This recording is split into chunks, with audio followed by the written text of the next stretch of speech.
पूर्वी पुरुष अर्थार्जनाचं काम करायचं आणि स्त्री घर सांभाळायची आणि घरही व्यवस्थित सांभाळायची आणि तेव्हा समाधान होतं. सुख आणि समाधान यात अंतर आहे.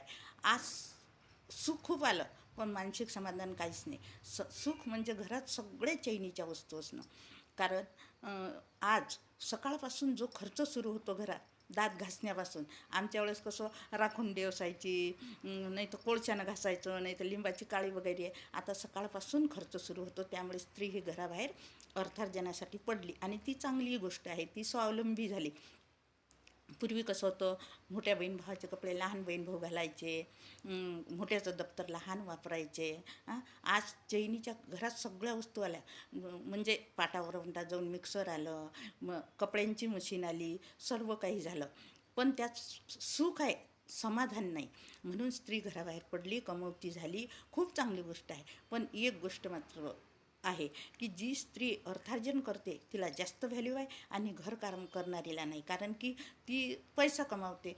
पण मैत्रिणींनो, एक गोष्ट आपण विसरतो. स्त्री भाकरी करणारी असो की नोकरी करणारी, ती दिवसभर कष्ट करते आणि दोघीही थकतात. म्हणून दोघींची तुलना एकमेकीसोबत करू नका. कारण तिच्या त्यागाचा आणि श्रमाचा सन्मान करा. कारण प्रत्येक स्त्री हे आपल्या कुटुंबासाठी आणि समाजासाठी आपल्या परीनं अमूल्य योगदान देत असते.